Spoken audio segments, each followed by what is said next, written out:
So, hello and welcome to our Author Talk, presented by the soon-to-be-famous Illinois Author Project. I am Jeffrey Fisher from the Fountaindale Public Library and one of the committee members, and I'll serve as our would-be host for this afternoon's presentation. First thing, I do hope everybody's doing well, staying healthy and safe in these unusual times. We're very fortunate today to have both of our winning authors from our 2019 contest, and in a moment, they'll share their journey and advice with us all. And also a little later this afternoon on the agenda, we'll announce the winner of our Manuscript Contest, so make sure you stick around for that. For those of you who may not be familiar with our soon-to-be-famous group here, we are a committee of all volunteers who work at area libraries, and we sponsor 2 contests this year just for our Illinois authors. These contests are in turn judged by our Illinois librarians who select all of the winners after a pretty rigorous process. We do multiple rounds with all of the books and manuscripts that are submitted. The soon-to-be-famous Illinois Author Project is our main contest, and it's now actually in its 7th year, believe it or not. This year's competition actually opened on April 1st and is continuing through May 31st, and is open to Illinois residents with their indie published novels in either adult fiction or young adult fiction. The winners will earn cash prizes, promotion and recognition, distribution, they may have to do a webinar or 2, and enter to compete against other authors for the title of Indie Author of the Year. Information about the contest and how to enter can be found on our website at soontobefamous.info. Remember, the deadline is May 31st for this year's entries, and we've been getting quite a few entries this year. I'm very privileged that I get to see those coming through every time somebody submits. If you're a librarian out there in the world, we would really help us get the word out to our Illinois authors so they know about the contest. And now in our 2nd year, the soon-to-be-famous Illinois Author Manuscript Contest is for unpublished works of adult fiction. Once again, these manuscripts also get evaluated by our team of librarian judges who select the best work. Prizes for the winner include working with a professional editor and getting a professional cover design. The next manuscript contest will open in November of this year, but a little later, you will meet this year's winner, so stick around for that. Our first speaker today, we're so fortunate, is Lorin Eckart, who was our 2019 soon-to-be-famous Illinois Author Project with her young adult fiction, The Remedy Files Illusion. And I think it's always best for me to just turn this right over to Lorin, so I'm going to stop sharing my screen here. And all right, go ahead and dive on in. Absolutely. All right, well, thank you everyone for having me be a part of today's conversation. As Jeffrey said, my name is Lorin Eckart. I'm a young adult and women's fiction author, owner of Burning Soul Press, executive director of the Writing Champions Project, and founder of the Marvel Makers Club, where I help creative minds turn their passion into profitable purpose. So if you can't tell, creativity, writing, and reading are passions of mine, and I spend my days doing what I can to promote them. So to tell you a little bit about how I connected with the soon-to-be-famous contest, to be perfectly honest, I don't remember exactly how I first heard of the contest. And I think that's what makes this so fascinating, how unassuming I was of the world I was about to enter. When I first applied for the contest, which was just a year ago, even though it feels like so much longer since there's been such development since then, I remember at the time feeling like this whole writing venture and publishing was just lonely. It was almost like swimming in an ocean full of sharks, trying to find the coveted island of bestsellers and career authors, and just drowning, trying to find a boat to take me there. So, I mean, being an independent author, it's very different than traditional publishing. You don't have the immediate team backing you, ensuring every step is the right one, and helping fund the steps that need to be taken. You're doing it all yourself. You're seeking out your team, you're paying them. I mean, it's running a business.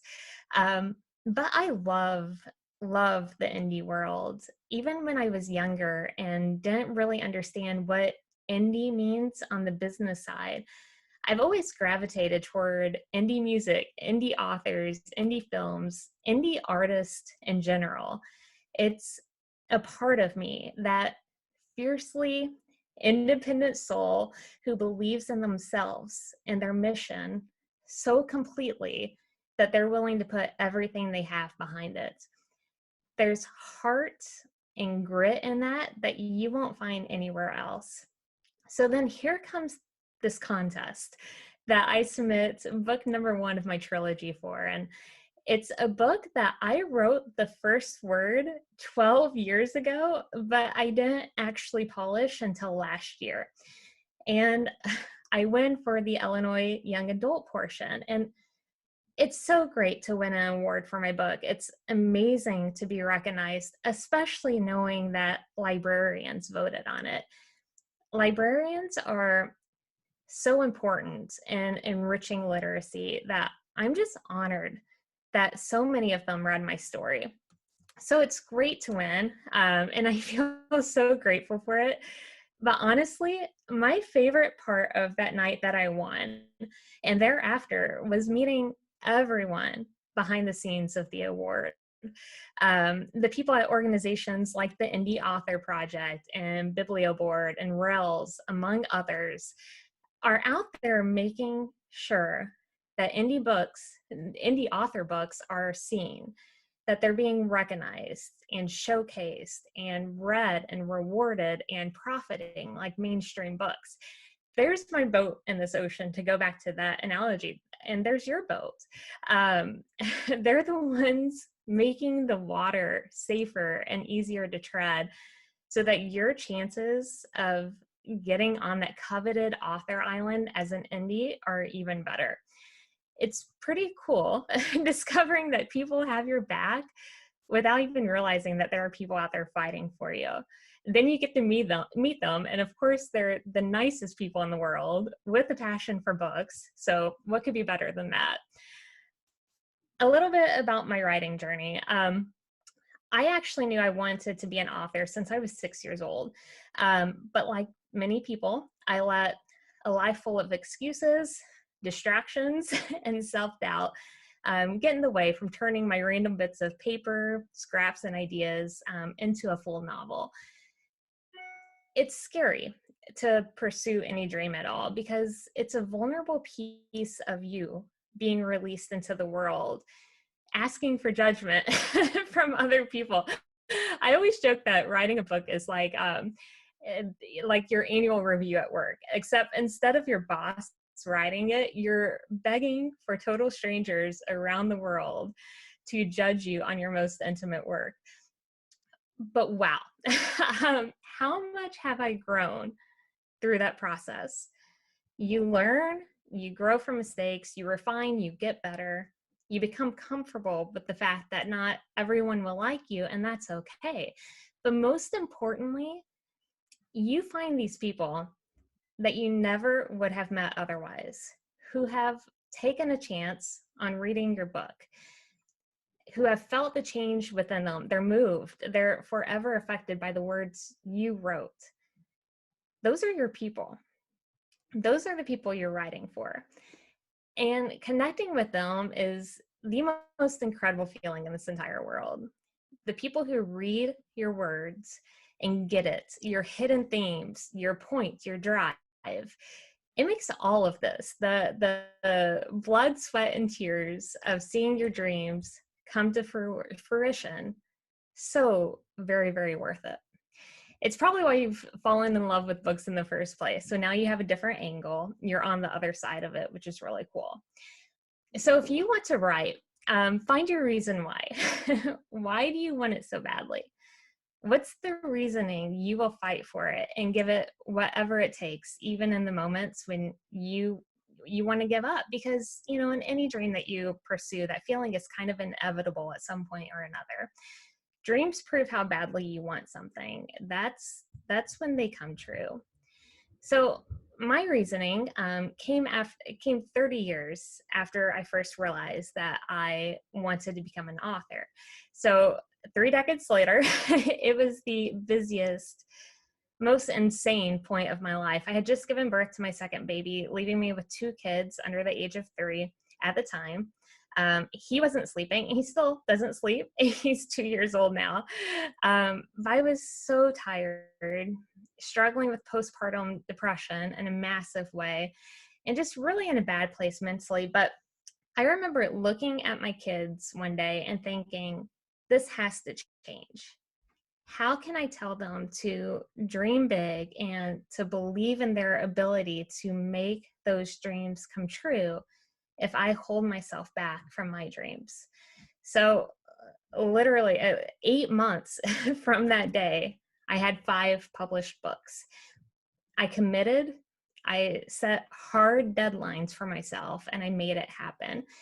I didn't stop until they were done. My writing process is very simple. I force myself to do it. I know that doesn't sound, very poetic or romantic, but at best, I usually only get 1 to 3 hours a day dedicated to writing.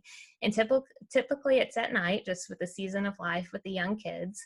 So it's treasured time. I set a goal. Usually it's a word count for each day.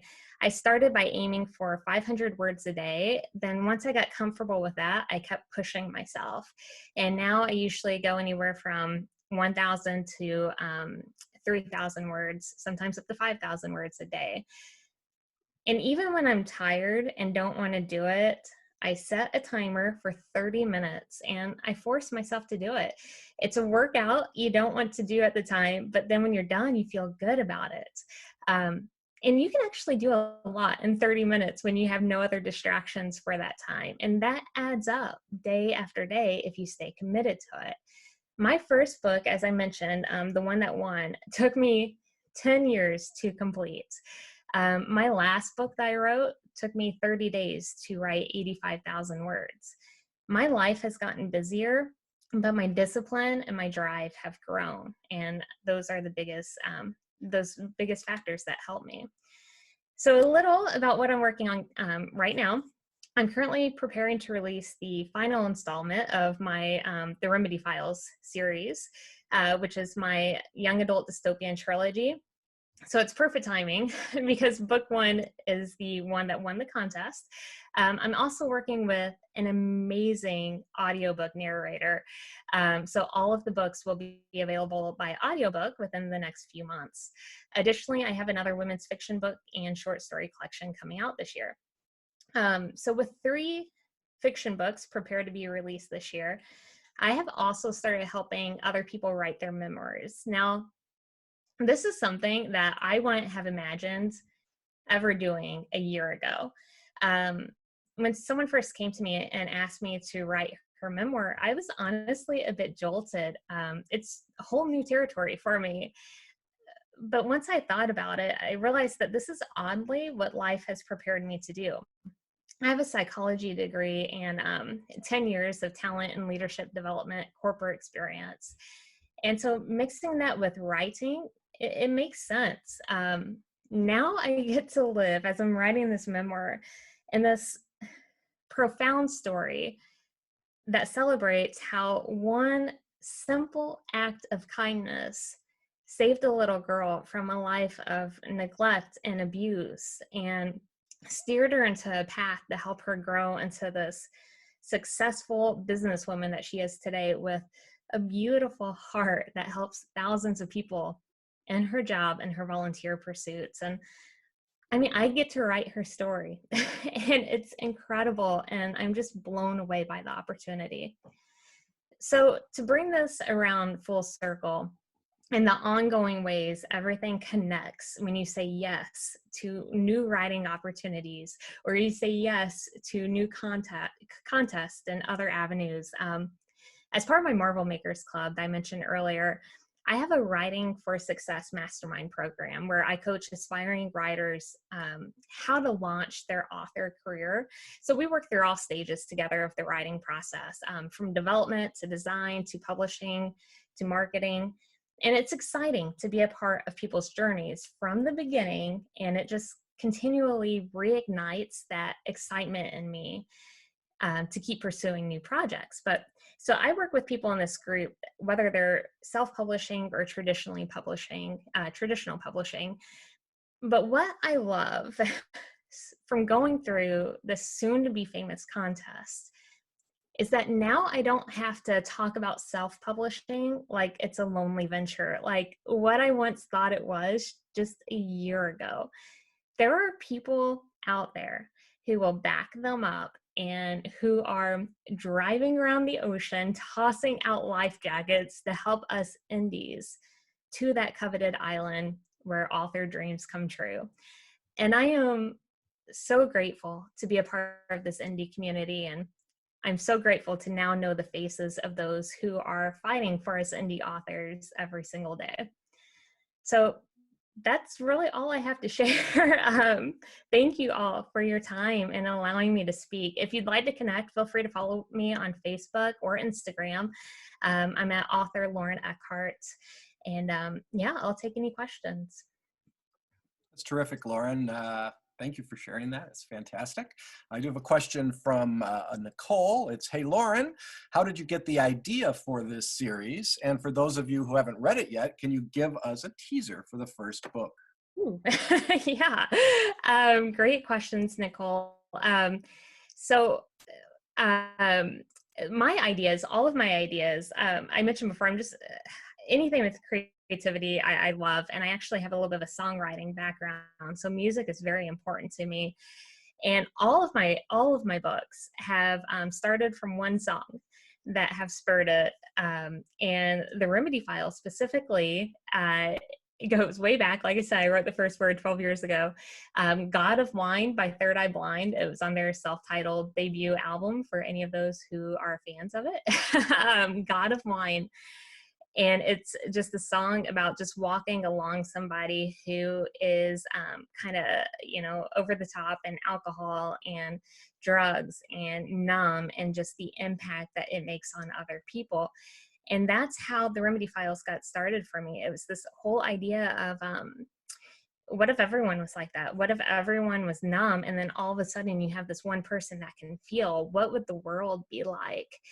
And so that's really what it's about. It's about a world who has bounced back from, wars that have devastated the world. And they have discovered that if you drug the people and take away feelings, that without emotions, people aren't fighting. Without emotions, people aren't jealous over, available land or doing other things where they wipe out human life.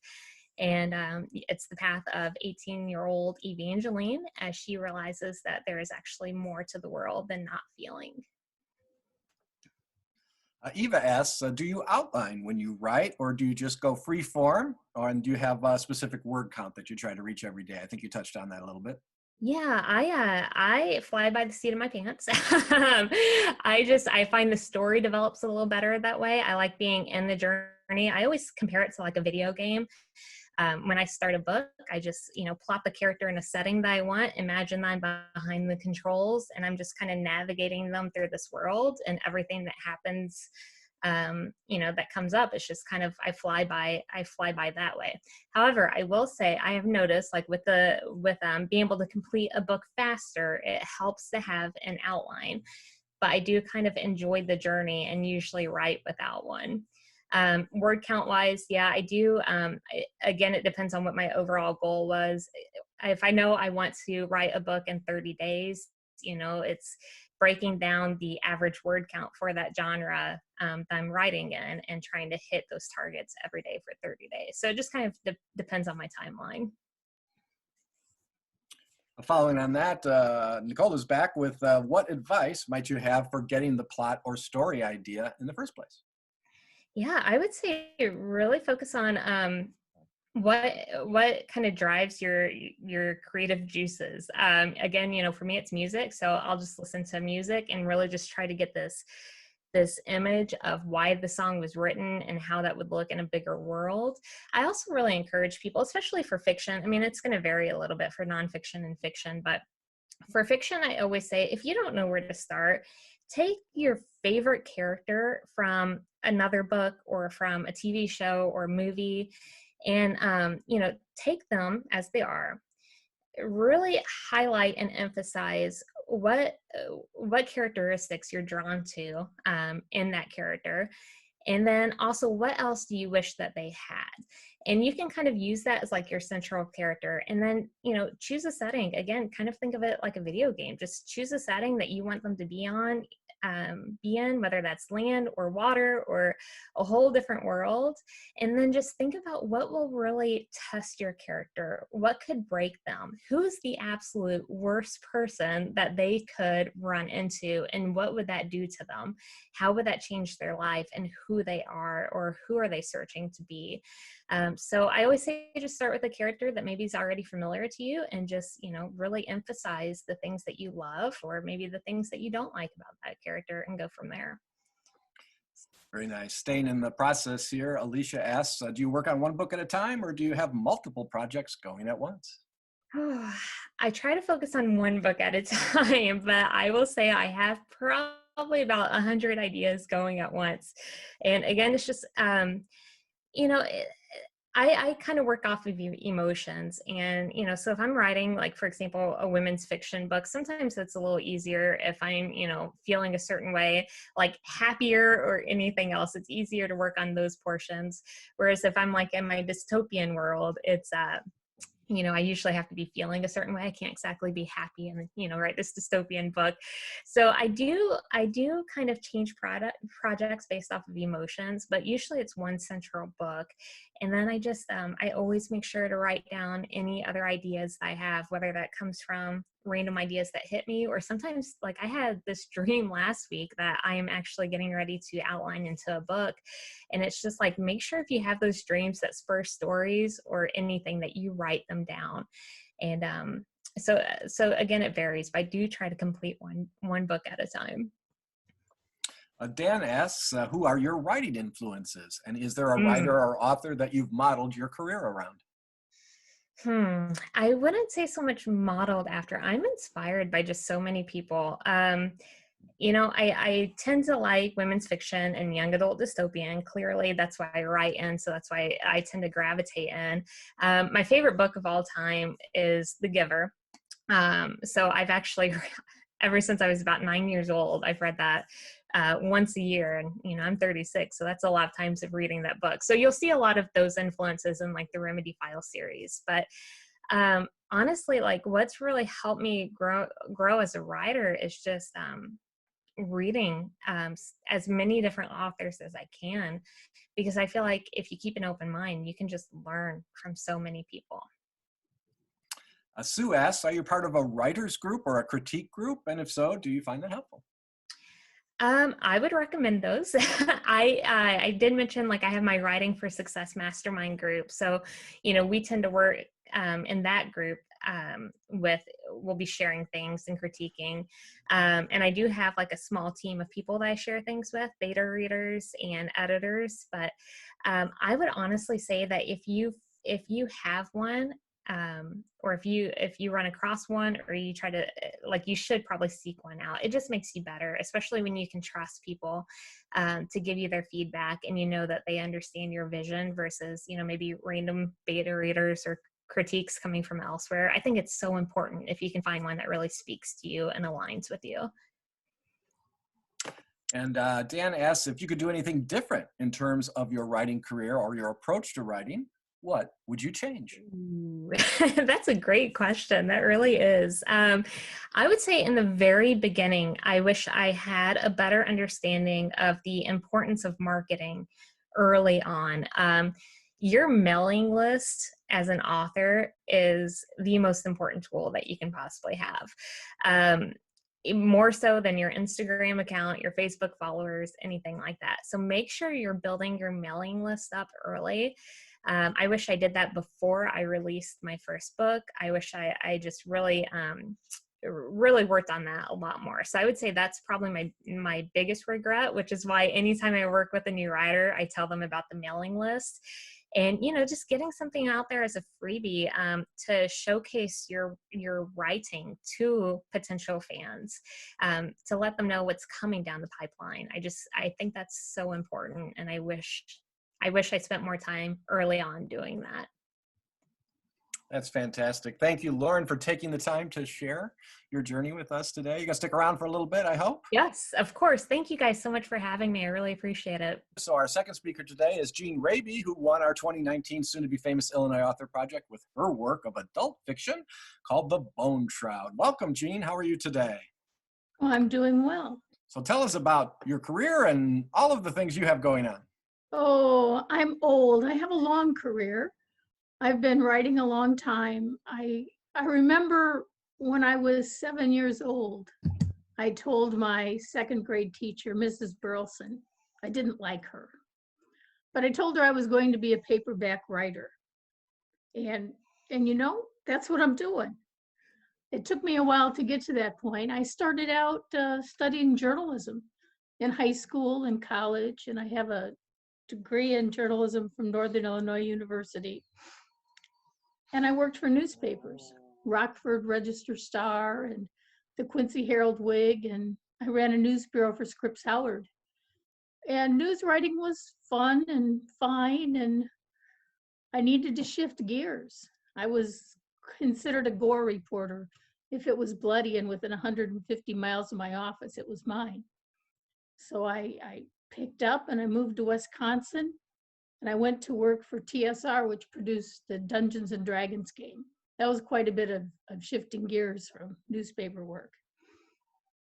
And from there, I started writing fiction, dragons and giants and all sorts of fantastical things. And I managed to hit the USA Today bestsellers list with a couple of my fantasy novels.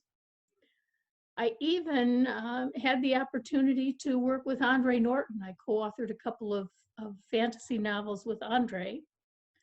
And then I shifted gears and I wrote a true crime novel with F. Lee Bailey. I went back to fantasy for a while, and you know, then I shifted gears again. I guess I just kind of move around. In all the time that I was writing fantasy, I was reading mystery books. And I avoided reading fantasy and science fiction because I didn't want to be, I guess, influenced by books that were in my genre. The problem was that mystery started influencing me. I thought I'd rather write these instead. So when I talked to my agent about pursuing mysteries, he told me that I needed to stay in fantasy and that I shouldn't jump around. But you know, it really is my nature to jump around. My feet itch, you know? They just need to move on to something else. So I started writing mystery books on my own. I did a little research on, oh, excuse me, that's my puppy. I started doing some research on independent publishing. And I thought, well, I need to give this a try. So I started writing cozy mysteries that turned out really weren't quite as cozy as I thought they were, and presenting them to agents. And agents told me, look at self-publishing because you're writing cozy police procedurals and there's no such animal. So again, I looked into independent publishing. When I came up with The Bone Shroud, which is not a cozy mystery, I decided rather than to take that to a publisher, I was going to stay with independent press. It was more work, but it was more rewarding. Picking out your cover and hiring an editor and a copy editor and someone to lay out the book. Because while I could lay out a book, I found somebody who could do it much better. Quality control was a big deal. And even though I've written, say 36 novels that were published by mainstream press, I wouldn't go back. I'd want to stay with independent publishing. I enjoy it too much, and I can't just fathom doing anything else right now. I learned about your wonderful contest from one of my co-authors. Don Bingle had entered it a few years ago. Don wrote a humorous horror novel with me, and Don brought this to my attention. I thought, I got one. I got the Bone Shroud. And so I entered it. I was very proud of that book. And I couldn't believe that I won. And it was independent press. I mean, how wonderful is that? So I don't know what else I can talk about other than I write all the time. I'm obsessed, okay, with dogs too. I write every day. And I have word count goals. I used to, I don't pay attention to them anymore. I use story goals. I want to write a chapter a day. If it's a short chapter or a long chapter, I don't care. I'm going to write that chapter. Maybe I'll write 2. It depends how much time I want to spend with my dogs.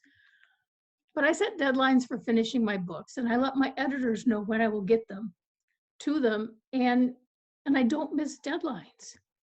In all these years that I've been working, I don't miss deadlines, probably because of the old newspaper reporter in me. I have a book coming out in July. I will be finishing it this weekend. It'll come out July 15th because my publicist says smack in the middle of July is a good time to release a book. And it will be called The Dead of Jerusalem Ridge. I have 3 more books outlined after that, one with Don. And I got more on the burner, but 3 outlined. So there we go. That's me. Books and dogs. And I like being a hermit. There we go. Does somebody have questions?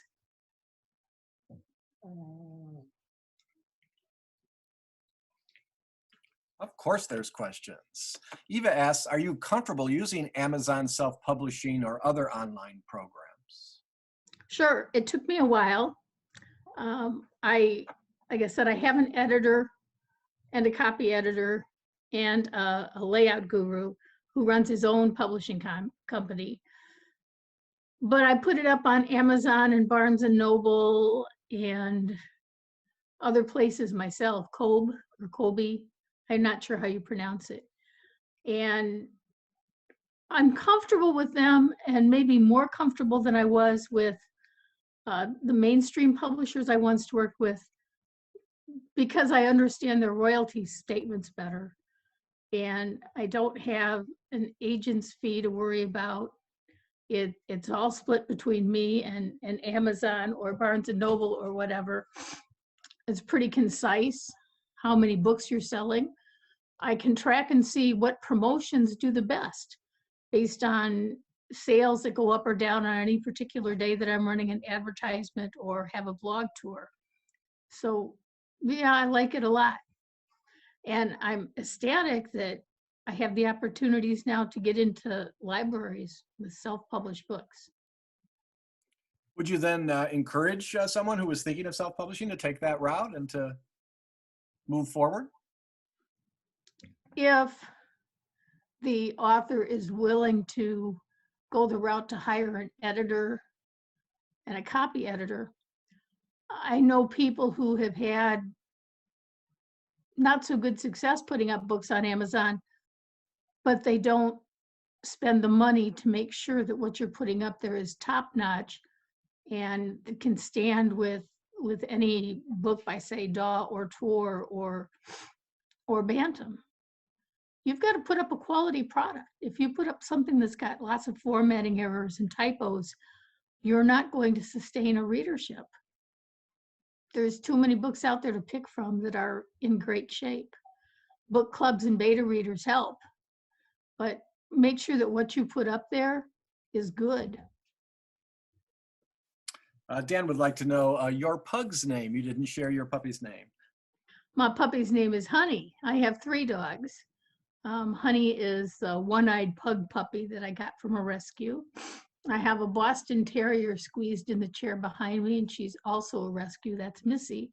And I have Fable, the Labrador Retriever, laying across my feet. I'm not in my office where I have a parrot named Trouble, because then all you would hear is my parrot. Very nice, very nice. Nicole asks, how do you get your ideas? I get my ideas often by looking at news articles or by taking a walk, or when times were a little more sociable, by sitting in the park and watching people. Watching people and guessing what they're doing or why they're there or what their background is a great springboard for a tale. And you can take things in your house for springboards. My first mystery novel was based on Christmas cards that I received. I was upset that my friends would send me a Christmas card and just scrawl their name at the bottom of it. I thought that was kind of lazy. You spend the money for the card and the postage, and you go to the effort to mail it, and you just sign it Randall. So I thought, if I was a serial killer, I would collect the cards of people who only bothered to send it and sign their name. And those are the people that I would go out and kill. If you wrote me a note, you were safe. That sounds odd, but that book was the runner-up for the Claymore Awards from Killer Nashville. It was originally titled The Christmas Card Killer, but a wise woman told me that would limit my sales to December. Lovely. Gretchen asks, the Bone Shroud has a lot of cultural and historical background details in it. Can you tell us more about your research process on that? Yes. I took a course at a museum in Kenosha, Wisconsin, by an architect who taught Egyptian mythology and symbolism. And he was fascinating. And I took 3 courses from him and took lots of notes. And you're probably wondering what Egypt has to do with Italy. But the professor was Italian and was an archaeologist. And so I used him to make sure that all the Italian dialogue in my book was correct, that my archaeology techniques were correct. And I wanted to set a book in Italy because I had seen an article and saw a virtual tour about the crypts filled with bones under the city. And I saw a few programs on the History Channel about historical characters that had went to Italy. And so I melded all of that together and gave my heroine a profession that I would have liked to have pursued, which is museum archival. But at the time when I was getting my journalism degree, I didn't know there was any such beast. So I just kind of mashed it all together. And building on that, Lucy asks, would you ever be interested in doing another true crime book? Oh, yes. I really enjoyed working on the true crime book with Lee Bailey. I was fortunate that I got to pick most of the cases, and it makes you realize just how bad people can be to each other. The stuff in fiction books can sound horrifying, but when you've covered the real thing and have seen what people can do, fiction just kind of pales beside it. It's one of the reasons why I quit the newspaper business. I'd covered one too many bloody things. But yeah, if the case was right, I like to watch a lot of the true crime cases on TV. There's a series called Cold Justice, and I find some of that fascinating. And I watch those so I can use some of those techniques in my books. Alicia asks, you mentioned that you do work with an editor. How much rewrite? That's a tough one to say. How much rewriting do you do before you turn your work over to the editor? Oh, that's a great question. I tell you, when I started writing fantasy novels, I was a much younger author. I would do as many as 4 rewrites on a novel. My word output per day was a lot higher. Now I don't write near as many words, but the rewrite is insignificant in comparison. I think I'm taking my time and being more careful with my word choices and really listening to what I'm writing. And so in the long run, I'm saving time. but I will go through it thoroughly once before I send it to my copy editor, or my editor first. And then after she goes through and marks it up and I make the fixes, I send it to a copy editor because I want two sets of eyes on it. I'm very finicky. I'm very picky because I've worked as an editor myself. I edit books on the side, but not my own, because you'll never find all the mistakes in your own work. Dan asks, what does success in self-publishing look like to you? Oh, having books come out. My fourth Piper Blackwell book comes out this summer, and I did those all myself. To me, that's success.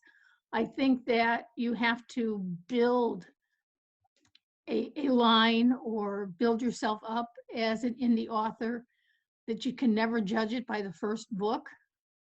You have to have a track record and you have to get numbers out there. It's a lot of it is marketing. The more books you put out, the more noticed you will be. So to me, I don't know, I count myself a success. I'm not losing money. Is that a good answer? That's a great answer. It's a lovely answer. One final one here from Nicole, just kind of echoing what Dan had asked Lorin earlier. Was there anything different that you would do about your career or approach to writing if you could? Yeah, I would have done a couple of different things. I would have started writing mysteries earlier than I did. I wouldn't have stuck with fantasy so long. And you know, people out there will tell you, you need to have a brand. You need to be a science fiction writer or a fantasy writer or a woman's lit writer. And maybe that's true if you're breaking into the business, but I would have switched to mysteries earlier.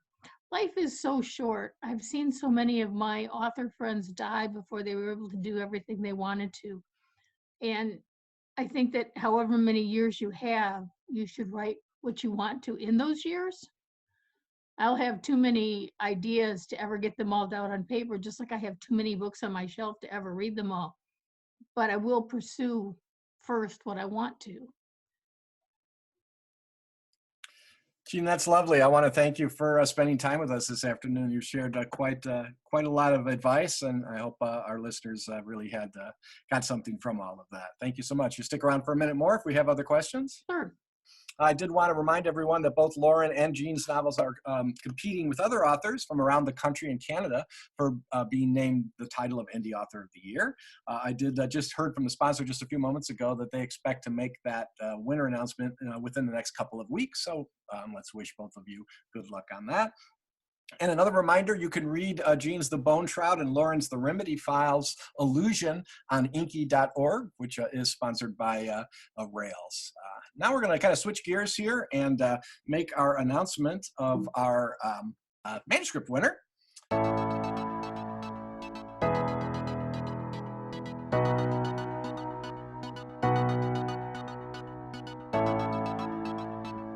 Tell us a little bit about yourself and your writing career. Sure. So, my love of writing really started as a love of reading. I'm a daughter of a librarian, so I grew up with many books around the house. And I had a love of mysteries and thrillers, even from a very young age. I had a typewriter down in the basement where I clack away writing stories, even as a kid. So I've always had a lifelong dream of being an author. So then in college, I studied journalism and went into a career in communications. So I write extensively in my career, but I still felt that tug of, creative fiction. So in my spare time, I was turning over this idea that I'd had in my head for years, and it became this manuscript. So the Songbird Baby is my debut novel. So this is exciting that this is your debut novel. Can you talk to us a little bit about your process, your writing process? Sure. So I really outlined and plotted things really extensively with this novel.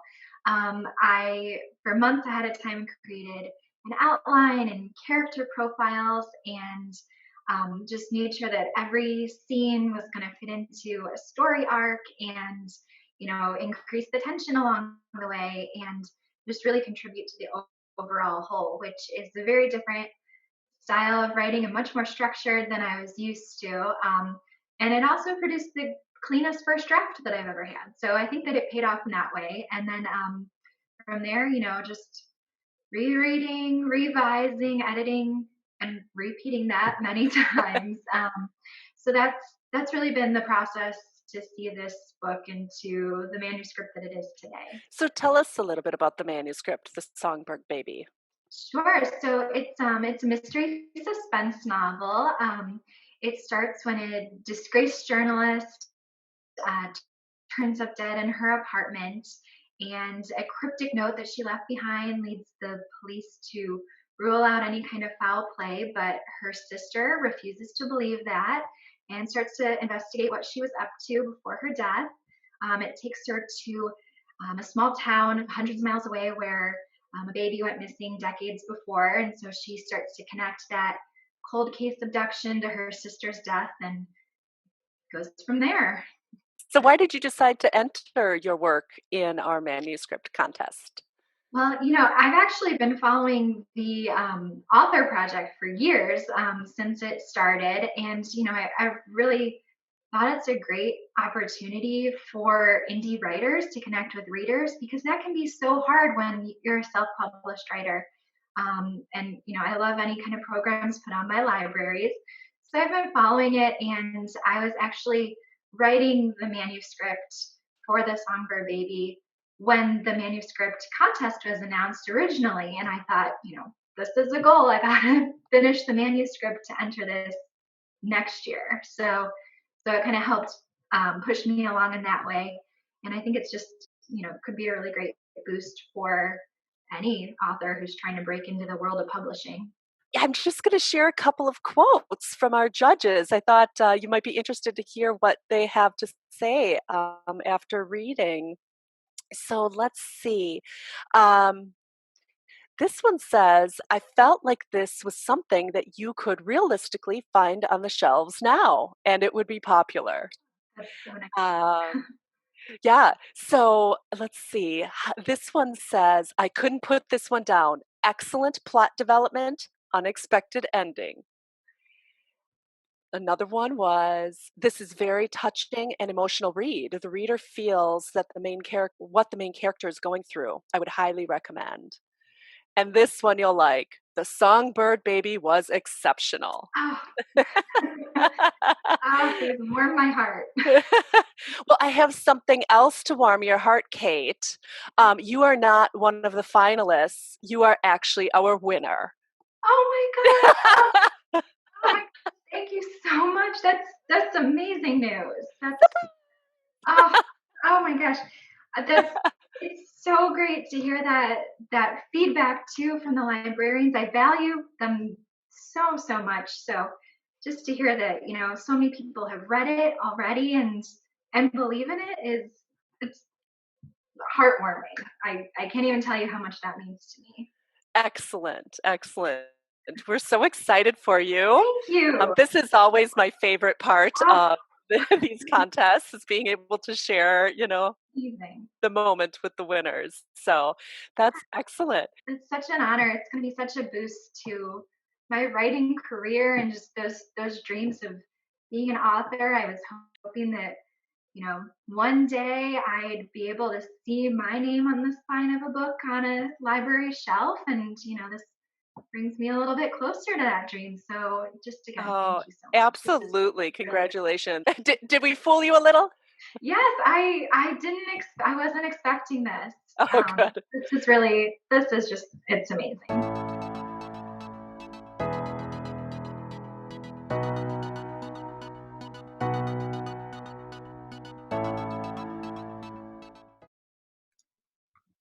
We have any other questions? Lorin and Jean, what do you think about when somebody wins like that? Isn't that a nice reaction? I know I was there when you wonderful. both won. Yes. Just wonderful. It is nice to see such a great that. opportunity. Yes, it is. It is, absolutely. And it's nice to see that genuine reaction. I think that's our favorite part of doing this. And when you won, both of you, we brought you under the pretense that all the finalists were there, and we kind of pretended that they were all scattered about the room, but really only you were there. And I think that's a very, very... I was shocked. I didn't want to walk up to the podium. I wasn't quite prepared. You guys are great at the surprises. Yeah, we're running out of ways to do it. So if anybody has other ideas how we can fool authors in the future, we would really appreciate that. So again, congratulations to Kate for winning for the Manuscript Contest. You'll win prizes working with an editor and getting a professional cover. And we'll check in with her in a few months and see how that goes. And then she's entered in next year's soon-to-be famous Illinois Author Project. And again, you guys are up for winning the national award. We wish you both luck. We'll know very soon. It's completely out of our hands, but we're excited to see how that plays out. And I also, as a reminder, anybody out there, you can find all the information about our contest and more on our website at soon-to-be-famous.info. Anything else you'd like to add, Jean? No, that's what I could think of. Lorin? No, thank you just for allowing us to speak today on it and connecting with everyone again. Thank you so much for joining us. Really, really appreciate it. Everyone, stay well, stay safe. Thank you for joining us. Bye now. Bye. Bye.